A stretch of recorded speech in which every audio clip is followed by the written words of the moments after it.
Bienvenidas y bienvenidos todos aquí en el auditorio, bienvenidos a los que decidieron desde sus casas a través de las diferentes redes sociales conectarse con nosotros. Bienvenidas y bienvenidos los tristes, los desolados, bienvenidos los preocupados, bienvenidos los pecadores y las pecadoras, bienvenidos los necesitados, los que se descubrieron hoy en la necesidad profunda de estar en la presencia de Dios. Bienvenidas y bienvenidos los que están pasando por prueba, los que están con parientes enfermos o están enfermos. Bienvenidas y bienvenidos a aquellos que andan buscando libertad, porque hoy vamos a tener un tiempo de libertad. Este es un tiempo donde nos acercamos al libertador, a nuestro salvador, a nuestro sanador, a nuestro proveedor. Por eso estamos aquí como iglesia, por eso necesitamos conectarnos al cuerpo de Dios, porque es aquí donde retomamos la vitalidad que necesitamos para el día a día. Así que bienvenidos, tomaron la buena decisión, dedicarle este tiempo al Dios creador del cielo y de la tierra. Hoy continuamos y más bien finalizamos hoy una serie que como iglesia hemos venido tratando de aprender y de desarrollar, que hemos llamado Lo que creemos. Lo que creen los cristianos. Qué importante es estar convencido en lo que creemos, porque lo que creemos define definitivamente el estilo de vida que llevamos. Lo que creemos tenemos que tenerlo tan claro que podamos explicarlo a aquellos que demandan de nosotros respuestas. Lo que creemos es aquello en lo que nos enfocamos. La Biblia que creemos es la Biblia que vivimos. Y eso que vivimos tiene que tener un marco, tiene que tener una claridad, tiene que tener una facilidad de ser explicado.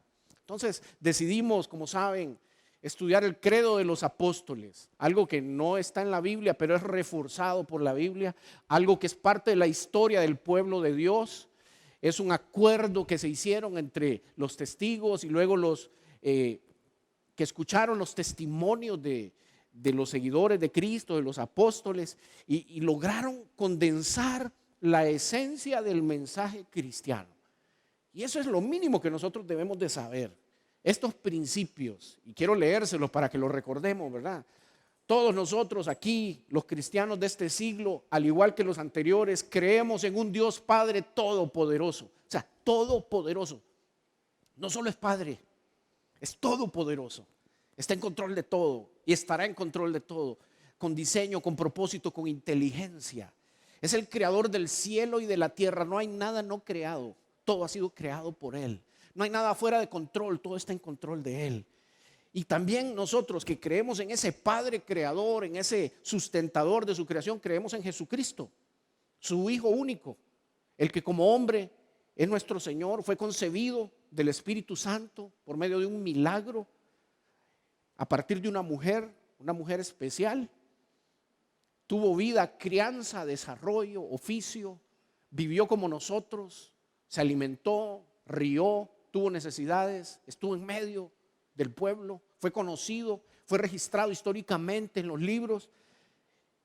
Y uno de esos relatos es que él vivió en el tiempo de Poncio Pilato, un romano cruel, un romano que estaba en autoridad.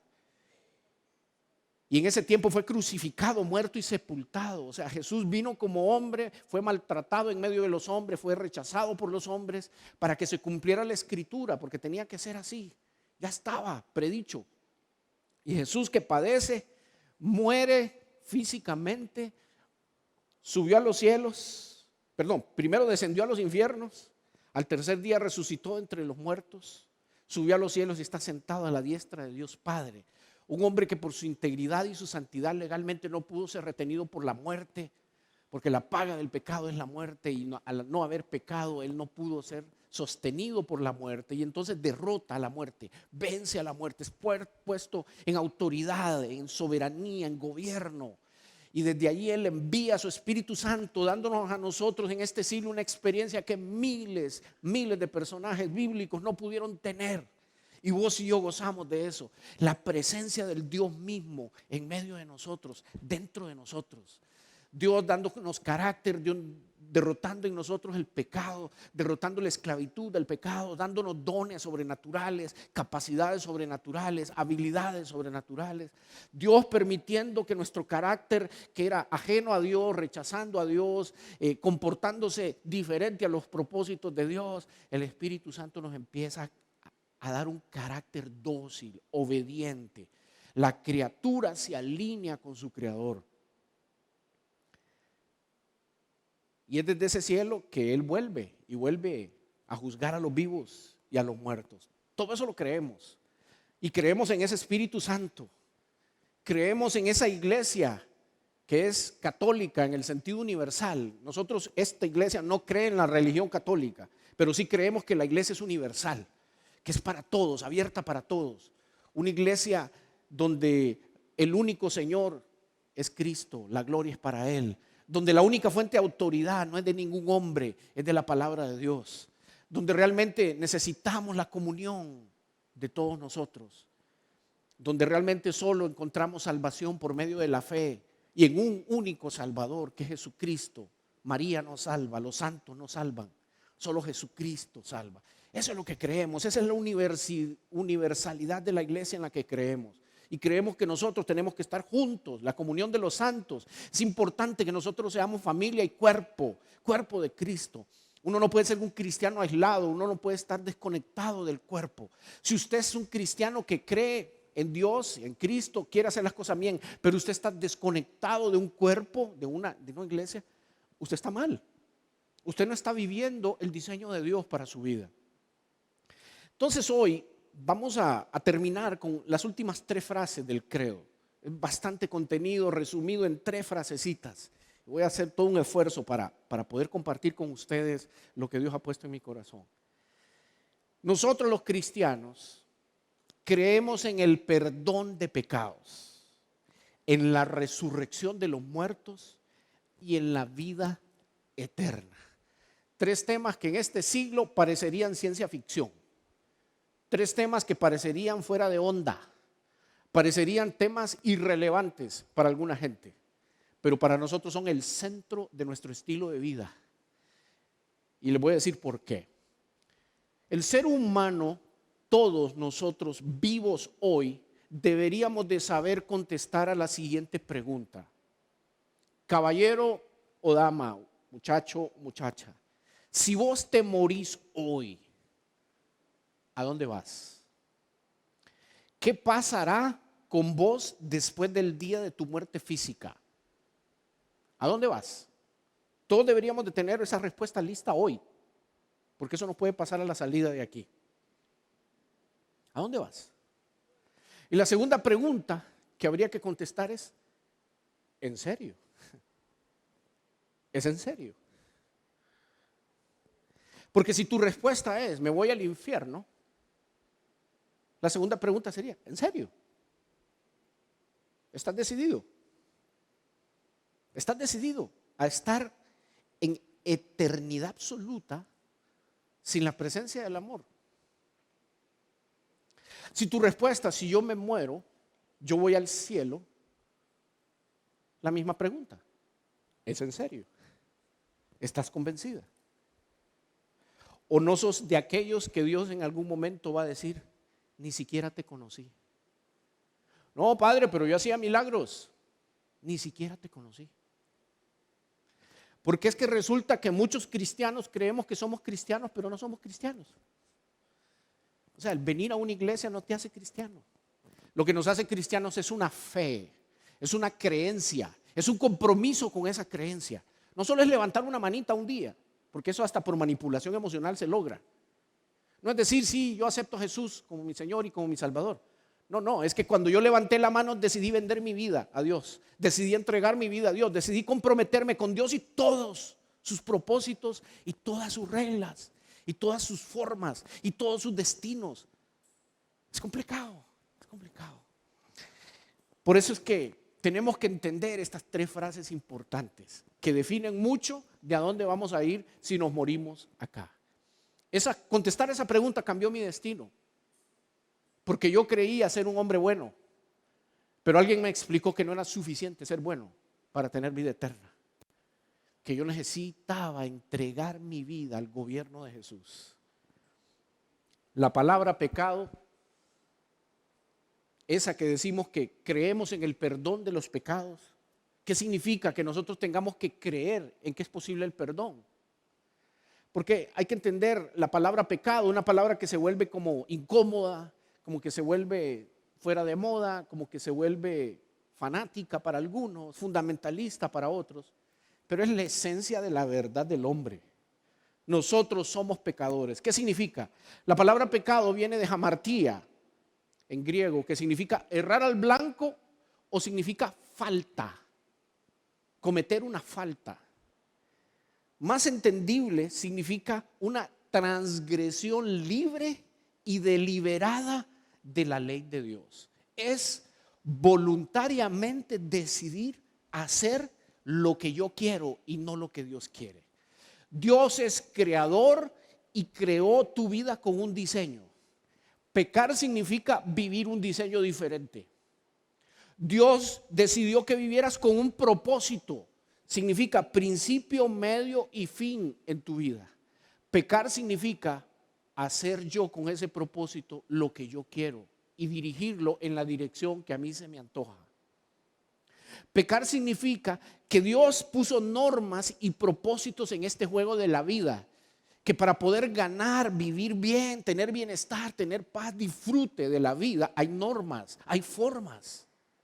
Pero pecar significa que yo decido cambiar las normas, que yo decido no cumplirlas, ignorarlas, violentarlas, agregar nuevas. Entonces, pecado es mucho más de lo que a veces nos imaginamos. Pecado no solo es matar, no solo es robar, no solo es mentir, no solo es tener una relación sexual fuera del matrimonio, ni de adulterio con otra persona mientras estás en el matrimonio. Por supuesto, eso es pecado porque violenta los diseños de Dios en todo sentido. Pero déjeme decirle, el violento, el orgulloso, el arrogante es un pecador. Está violentando el estilo de vida y la norma de relaciones de los unos a los otros. Los egoístas, los tacaños. Las personas que deciden dejarse gobernar por cosas, por chunches, por hábitos, por sustancias, por ideas, por personas. Estamos violentando los diseños de Dios. Entonces ahí es donde la pregunta, ¿en serio? Es donde nos complica la cosa. Porque uno puede decir, si yo no miento y no mato. Sí, pero sos un orgulloso. Sí, pero estás maltratando a tus hijos. Pero sos una persona indiferente. Sos una persona que no se detiene ante el necesitado. Sos una persona tacaña. Sos una persona que tus recursos, tu conocimiento y tu tiempo lo estás utilizando solamente para vos. Y no estás bendiciendo con eso a otros. Wow. Eso es pecado. Mire lo que dice Isaías 59:2. Son sus pecados los que los han separado de Dios. A causa de esos pecados, Él se alejó y ya no los escuchará. Dios no contesta nuestras oraciones por varios propósitos. 1, porque no es el tiempo. 2, porque pedís mal. 3, porque tiene Él su proceso con vos. Pero también es porque se aleja. Se aleja y no te quiere escuchar. ¿Por qué? Porque persistís en la perversidad. La perversidad es la adicción hacia el mal. La perversidad es cuando vos intencionalmente sabes que hay que hacer las cosas buenas e intencionalmente lo haces con maldad. Es cuando tenés que hacer un favor y no lo haces. Es cuando tenés que amar y odias. Eso es perversidad. Entonces dice Isaías que Dios se aleja de nosotros. Hebreos 9:22 dice, de hecho, según la ley de Moisés, en aquel entonces todo se purificaba con sangre, porque sin derramamiento de sangre no hay perdón.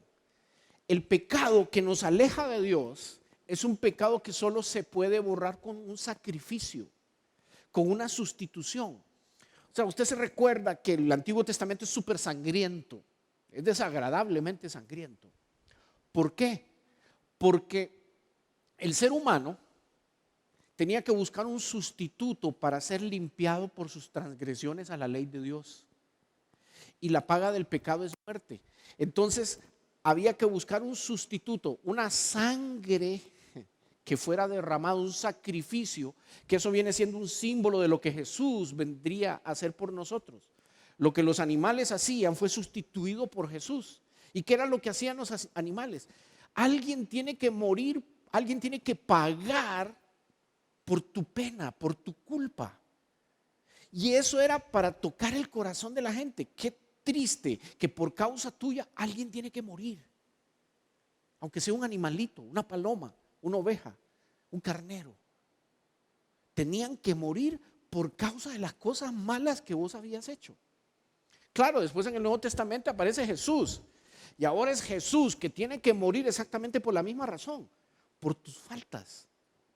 Entonces, aquí dice que la ley únicamente permitía el perdón, no por obras, no se podía hacer nada, sino que tenía que haber una sustitución del castigo y de la pena a través del sacrificio y el derramamiento de la sangre. No hay perdón sin derramamiento de sangre. Y eso merece muchas horas de diálogo y de discusión de todo lo que implica eso. No tenemos tiempo para hacerlo.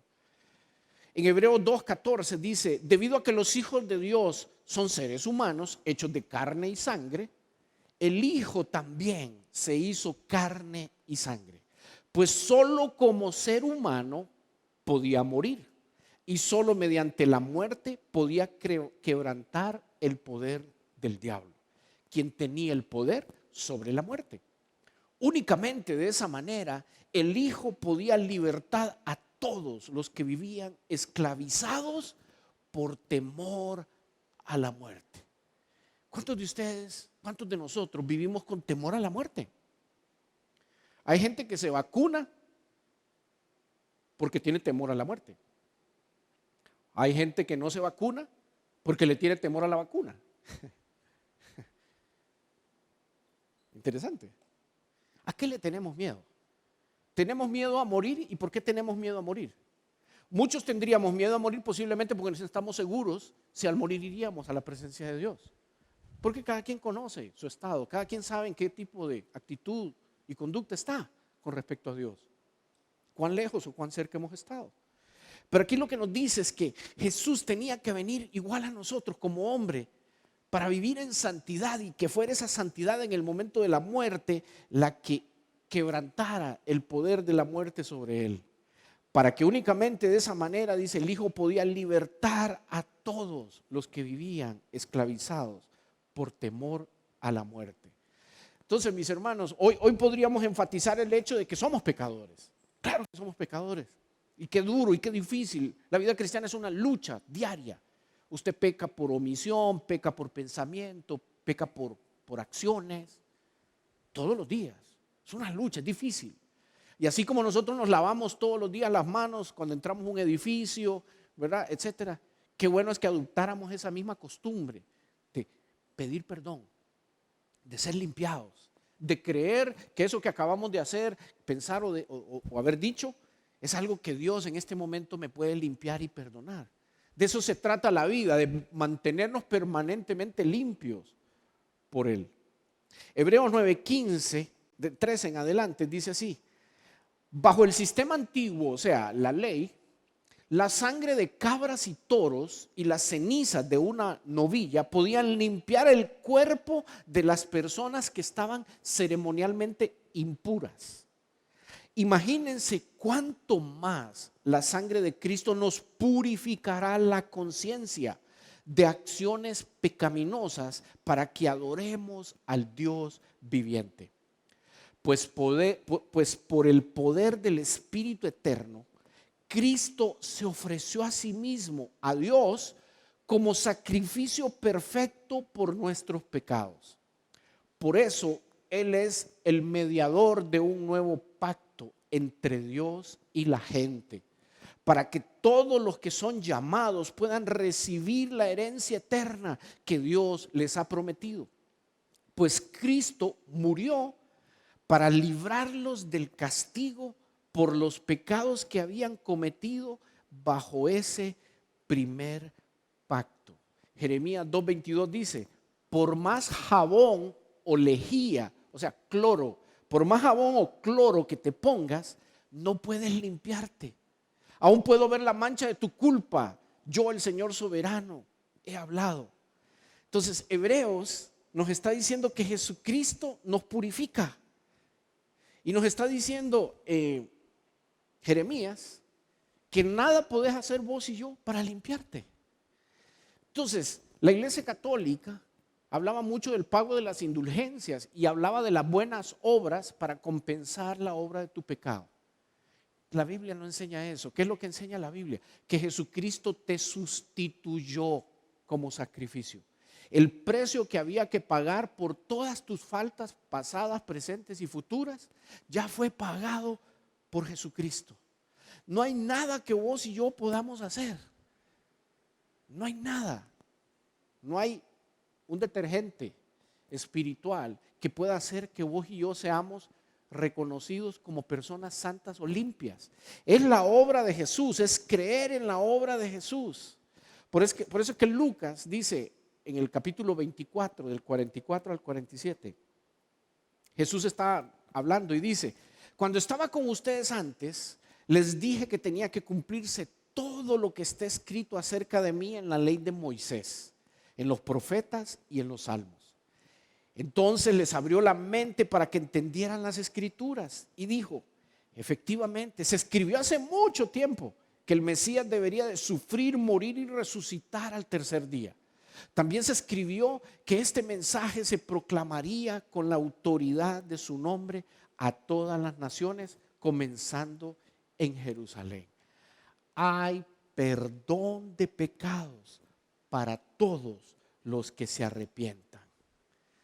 Mis hermanos, yo hoy podría hacer una lista aquí de todo aquello que nosotros hacemos y que podría causar en nosotros un sentido de culpa gigantesco, sentir vergüenza, sentir una insatisfacción acerca de lo que somos. Porque si hay una cosa que es necesaria es que usted y yo reconozcamos lo que somos. Esto es como con un alcohólico, como con un adicto. Nunca van a poder procesar el salir adelante mientras no aceptan que tienen un problema. Ustedes y yo tenemos un problema y ese problema se llama el pecado. Somos pecadores. Pero mis hermanos, no nos quedemos aquí tristes y golpeándonos el pecho y sintiéndonos culpables. No, la buena noticia es que hay perdón para todos los pecados de todos aquellos que se arrepienten.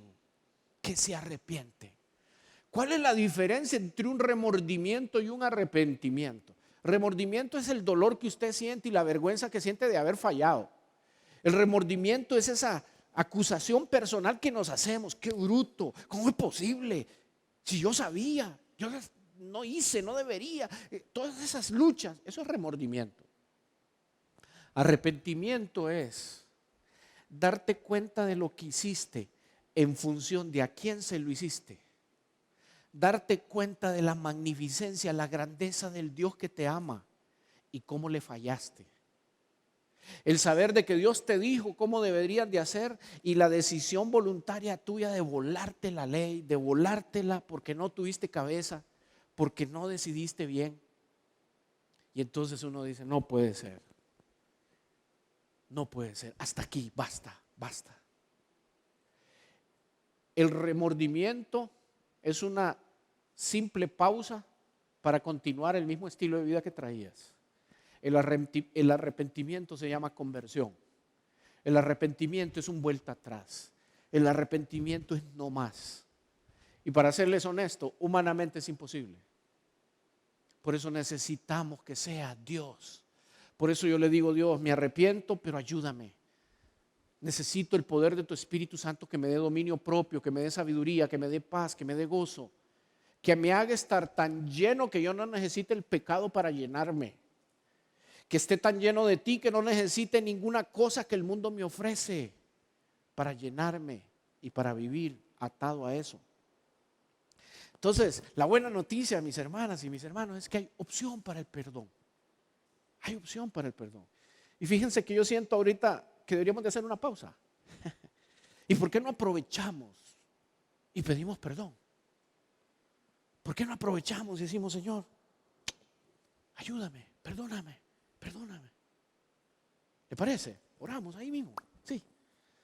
Padre amado, qué buena noticia, Señor. Qué buena noticia saber que la carga, el sentimiento horrible que tenemos, la tristeza que nos embarga cuando sabemos que te hemos fallado, hoy podemos liberarla una vez más. Una vez más. Padre, perdónanos por ser tan insistentes en confiar en otras cosas y no confiar en ti. Perdónanos por ser tan arrogantes y desobedientes, por creer que la vida la podemos vivir como se nos antoja. Perdónanos por no escuchar tu voz, o ignorarla, o simplemente desobedecerla cuando nos has dicho lo que tenemos que hacer. Perdónanos, Dios, perdónanos. Perdónanos, Padre, por ser tan insensibles, por ser tan indiferentes, por ser tan apáticos. Perdónanos por ser tan mediocres. Perdónanos por darte las migajas de lo que somos, Dios, y de lo que tenemos. Perdónanos, Señor, por no vivir la vida en el diseño que tú nos dijiste que había que vivirla.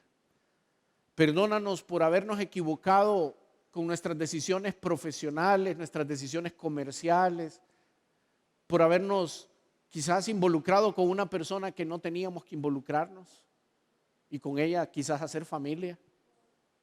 Perdónanos, Señor. Perdónanos por haber cambiado esa historia, la historia familiar.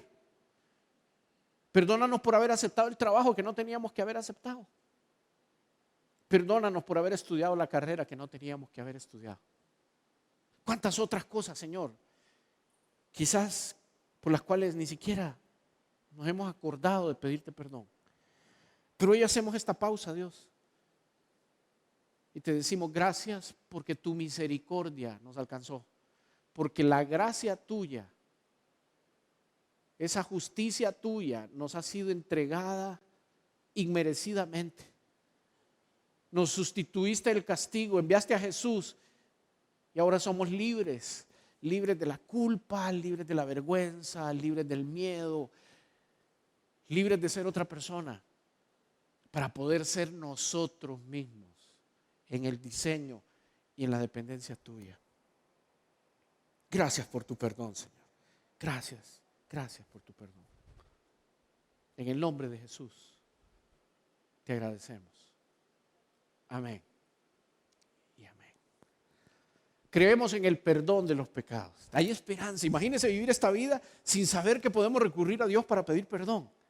Qué rico es saber que a pesar de cualquier torta, Dios está abierto a perdonarnos. Pero bueno, ¿qué otra cosa creemos? Creemos en la resurrección de los muertos. O sea, cuando yo contesto la pregunta, ¿a dónde voy después de esta vida? Yo me vinculo con este tema, porque si yo creo que los muertos resucitan, yo tengo que hacerme la pregunta, ¿estoy yo en esa lista? ¿Soy yo de los que va a resucitar? ¿Resucitaré con Dios, con Jesús? ¿De dónde sale este tema en la Biblia, verdad? Jesucristo habló de la resurrección y lo anunció. Los ángeles lo certificaron y los apóstoles dieron fe y testimonio de la resurrección de Jesús. Esto es una verdad. O sea, a los cristianos se ríen de nosotros por este tema. Los ateos, la gente materialista, se ríen de nosotros. Pero esta es la fuente de nuestra esperanza. Por eso es que queremos perseverar hasta el final. Porque nosotros queremos ser de ese grupo de personas que va a vivir eternamente en la presencia de Dios. Juan 11, 25 al 26 dice, Jesús lo dijo, yo soy la resurrección y la vida. El que cree en mí vivirá aún después de haber muerto. Todo el que vive en mí y cree en mí jamás morirá. ¿Lo crees, Marta? Este es un relato de aquel momento donde están hablando sobre Lázaro, que había muerto. Entonces, ojo, vamos a ver. Aquí dice que todo el que vive en mí y cree en mí jamás morirá. Ojo, pero los demonios también creen. Los demonios también creen. Entonces, ¿qué significa creer en mí? Creer en mí significa alinear toda mi vida en aquello que creo. O sea, los demonios creen pero no se convierten, ¿verdad? Entonces, ellos no van a vivir eternamente en la presencia de Dios. Jesús es la resurrección y la vida. El que cree en mí vivirá. Si nosotros creemos en Jesús y todo lo que Jesús dijo que iba a hacer con ese y a hacer de acción. Si nosotros creemos en esas cosas, nosotros tenemos la llave, la puerta para poder entrar a la eternidad. Juan 14, 28 dice, recuerden lo que les dije, dice Jesús, me voy, pero volveré a ustedes. Si de veras me amaran, se alegrarían de que voy al Padre, quien es más importante que yo. Le he dicho estas cosas antes de que sucedan, para que cuando sucedan, ustedes crean. Jesús está anunciando, yo me voy, pero vuelvo. Y Jesús, lo que siempre anunció, siempre lo cumplió. O sea, hay cosas que Jesús ha dicho que todavía no se han cumplido. Esta es una, todavía no ha regresado. Pero todo lo demás se ha cumplido. ¿Qué entonces se convierte esto? En nuestra esperanza. Nosotros estamos esperando que esto ocurra. Juan 10, el Padre me ama porque sacrificó mi vida para poder tomarla de nuevo. Nadie puede quitarme la vida, sino que yo la entrego voluntariamente en sacrificio. Pues tengo la autoridad para entregarla cuando quiera y también para volver a tomarla. Esto es lo que ordenó mi Padre. O sea, Jesús vuelve, pero vuelve porque esto es un cumplimiento también a la voluntad del Padre. Y Jesús tiene la autoridad, así como murió, Él vuelve nuevamente y retoma su presencia en medio de nosotros.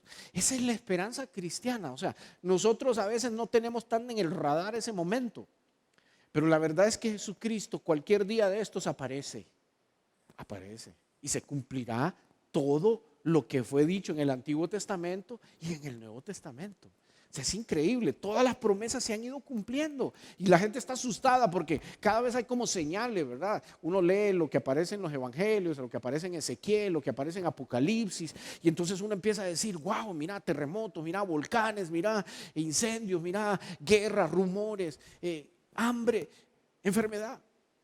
Entonces pareciera que todo se está alineando, ¿sí? Pero ¿y por qué no vamos a asustar? ¿Por qué no vamos a entristecer? ¿Por qué nosotros vamos a paniquear viendo esas cosas? No, se acerca cada vez más lo que hemos estado esperando. Se acerca cada vez más la verdad que Dios dijo que iba a ocurrir. Entonces nosotros esas señales las tenemos que ver con esperanza.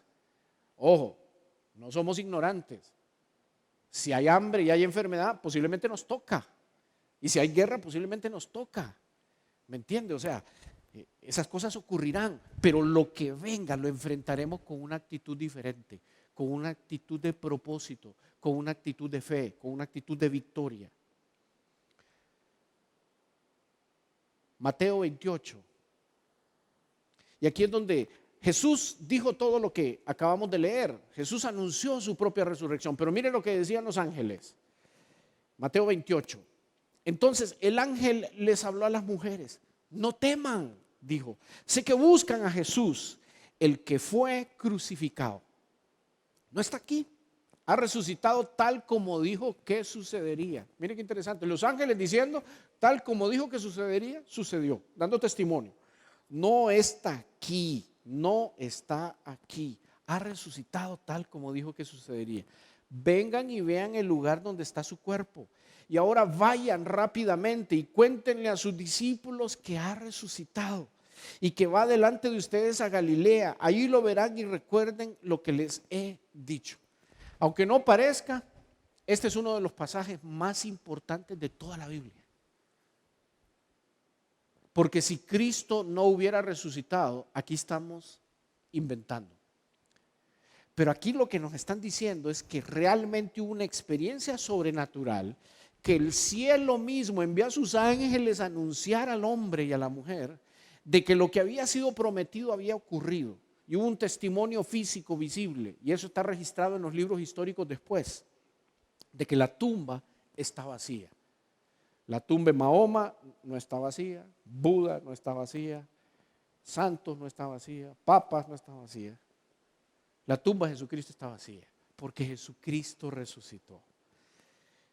Hechos 3 está, usted recuerda la experiencia de Pentecostés. O sea, el Espíritu Santo inaugura la iglesia está en su primer día. Pedro en su primer discurso, acusado de ser un borracho. Pedro se para y les dice: campeones, ustedes andan perdidos, ¿verdad? Y miren lo que les dice en Hechos 3. Ustedes rechazaron a ese santo y justo y en su lugar exigieron que soltaran a un asesino. Ustedes mataron al autor de la vida, pero Dios lo levantó de los muertos y nosotros somos testigos de ese hecho. Esta es la primera vez que un discípulo testifica de la resurrección de Jesús. Esta es la primera vez donde públicamente se atreven a decir aquello que ustedes oyeron, que Jesús dijo que en 3 días iba a levantar el templo, que iba a resucitar. Eso se cumplió. Todo me chichí, en otras palabras. Pedro está diciendo: aquí se equivocaron, se equivocaron, se equivocaron. Y los tipos están tan avergonzados que le preguntan a Pedro: ¿y qué hacemos? Arrepiéntanse, arrepiéntanse, bautícense. Y en ese momento 3,000 personas se convirtieron. 1 Corintios 15 nos dice el testimonio de Pablo. Jesús habló de la resurrección, los ángeles hablaron de la resurrección, los apóstoles hablaron de la resurrección. En 1 Corintios dice: yo les transmití a ustedes lo más importante y lo que se me había transmitido a mí también. O sea, de todo lo que Pablo predicó, ¿qué es lo más importante? Aquí va a decir Pablo qué es lo importante. Cristo murió por nuestros pecados, tal como dicen las Escrituras. Fue enterrado y al tercer día fue levantado de los muertos, tal como dicen las Escrituras. Lo vio Pedro y luego lo vieron los 12. Más tarde lo vieron más de 500 de sus seguidores a la vez, la mayoría de los cuales todavía viven, aunque algunos ya han muerto. Luego lo vio Santiago, que era el hermano de Jesús, medio hermano de Jesús. Y después lo vieron todos los apóstoles, nuevamente. Por último, como si hubiera nacido en un tiempo que no me correspondía, también lo vi yo. O sea, aquí Pablo está diciendo la cantidad de testimonio, la cantidad de testigos que estuvieron presentes de ver el milagro sobrenatural de ver a un muerto resucitado, de escuchar a alguien que ha resucitado, de recibir instrucciones de alguien que había resucitado. Y viene y él dice: eso estaba en la Escritura y la Escritura se cumplió. Mire qué bonito. Por eso es que la Biblia, y el próximo fin de semana vamos a estar hablando de eso, la Biblia es la fuente de nuestra verdad. Lo que está ahí se ha ido cumpliendo y se seguirá cumpliendo. Es increíble, es hermoso. Y luego sigue diciendo Pablo en 1 Corintios 15. Y les hace una pregunta a los discípulos que estaban reunidos, ¿verdad? Les dice: díganme lo siguiente. Dado que nosotros predicamos que Cristo se levantó de los muertos, ¿por qué algunos de ustedes dicen que no habrá resurrección de los muertos? Y eso era criticando a los saduceos. Los saduceos eran una especie de partido político dentro del Sanedrín, dentro de la estructura de gobierno de los judíos.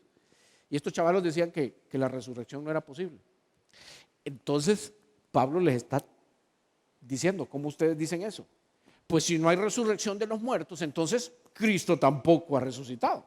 Y si Cristo no ha resucitado, entonces toda nuestra predicación es inútil. Y la fe de ustedes también es inútil. Y nosotros los apóstoles estaríamos todos mintiendo acerca de Dios, porque hemos dicho que Dios levantó a Cristo de la tumba. Así que eso no puede ser cierto si no hay resurrección de los muertos. Y si no hay resurrección de los muertos, entonces Cristo no ha resucitado. Y si Cristo no ha resucitado, entonces la fe de ustedes es inútil y todavía son culpables de sus pecados. En ese caso, todos los que murieron creyendo en Cristo están perdidos.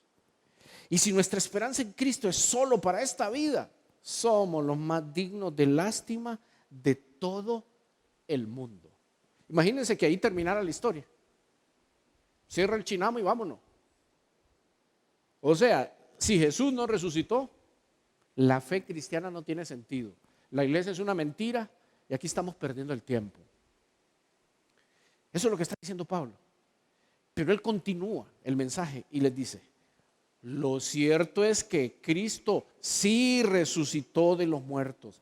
Él es el primer fruto de una gran cosecha, el primero de todos los que murieron. Así que ya ven, tal como la muerte entró en el mundo por medio de un hombre, que fue Adán, ahora la resurrección de los muertos ha comenzado por medio de otro hombre, que es Jesucristo. Así como todos mueren, porque todos pertenecemos a Adán, todos los que pertenecen a Cristo recibirán vida nueva. Pero esta resurrección tiene un orden. Ojo, miren cómo es el asunto.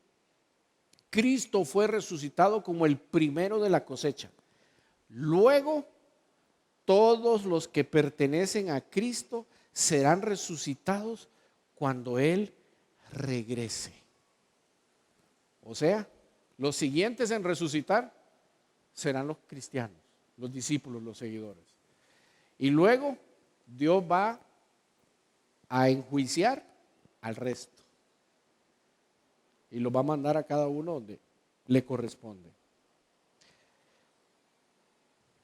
Entonces, mis hermanos, nosotros creemos en el perdón de los pecados. Eso hace que usted y yo, cuando muramos, seamos parte de este grupo. ¿De cuáles? De los que resucitaremos. ¿Por qué? Porque Jesús es la resurrección y es la vida. Y Él ofrece la oportunidad de que nosotros pasemos a esa nueva vida eternamente con Él. Y eso es el tercero y último mensaje de hoy. Y es que nosotros creemos en la vida eterna. No solo es que vamos a resucitar, la pregunta es ¿para qué?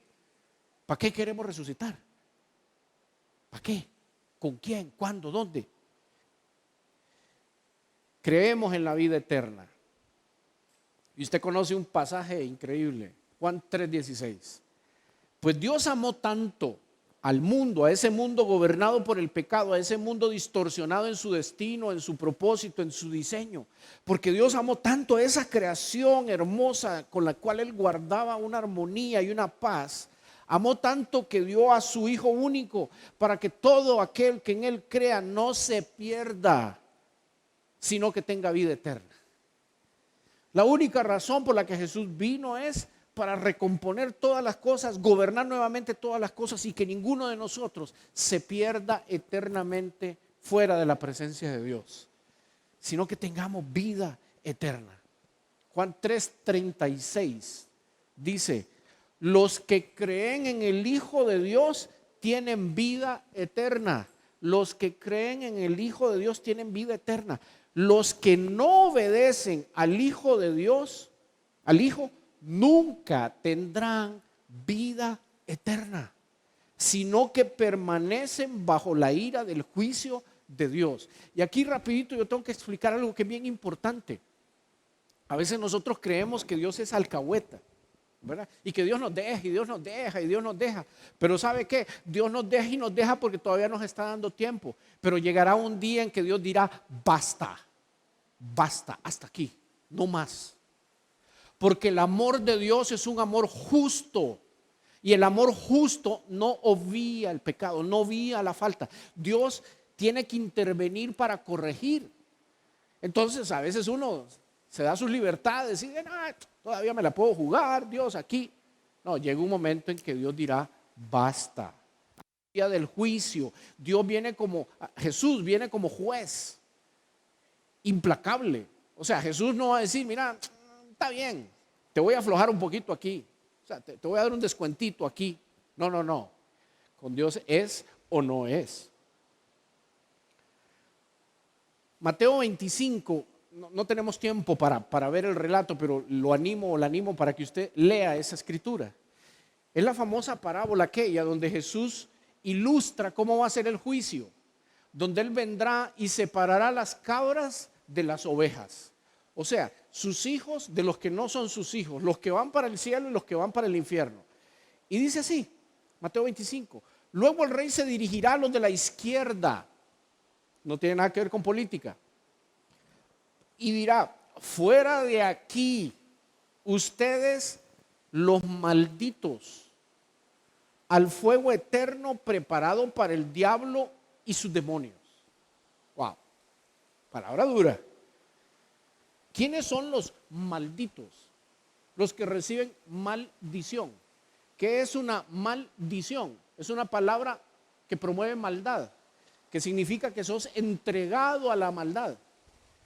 O sea, Dios entregará en algún momento eternamente a aquellos que obviamente, como dice aquí, no hicieron, no vivieron, no creyeron lo que Dios quería y les propuso y les dio tiempo para corregirse. Entonces, o sea, Dios no solo es, ay, venga, ¿verdad? La ovejita y el Jehová es mi pastor, nada me faltará. No, sí, hay un tiempo para Jehová es mi pastor, nada me faltará. Pero hay un tiempo en que Él dice, chao, usted no es oveja, esto es una cabra y ¿sabe qué? Fuera. Wow. No abusemos de la gracia de Dios, aprovechemos el tiempo que nos da. Aprovechemos el tiempo que nos da.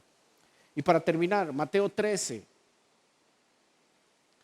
dice, tal como se separa la maleza y se quema en el fuego, así será en el fin del mundo.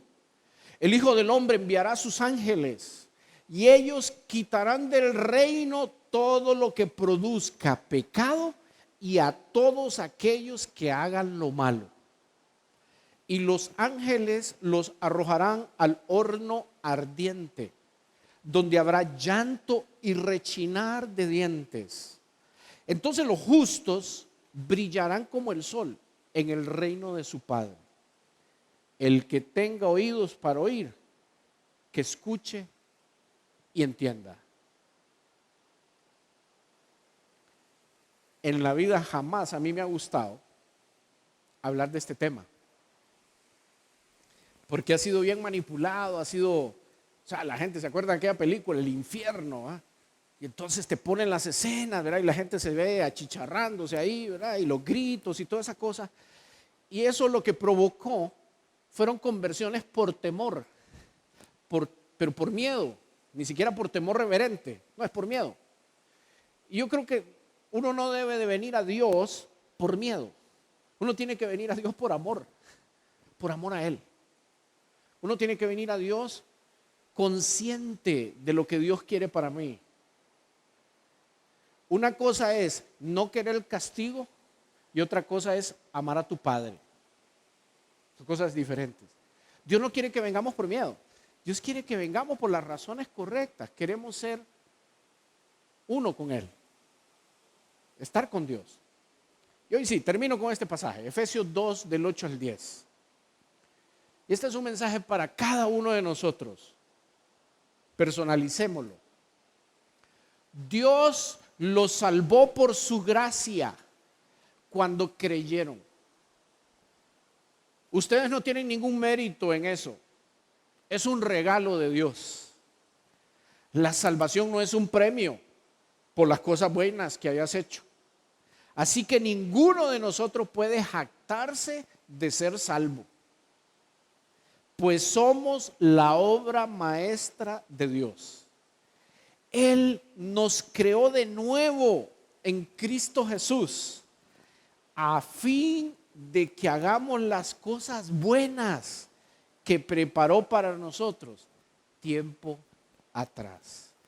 Mis hermanos, por mientras Jesús vuelve, por mientras nosotros gozamos la vida eterna, Dios ha preparado para nosotros en este momento muchas cosas a las cuales nosotros deberíamos de vivir y participar, que son cosas buenas que Él preparó para que andemos en ellas antes de que partamos.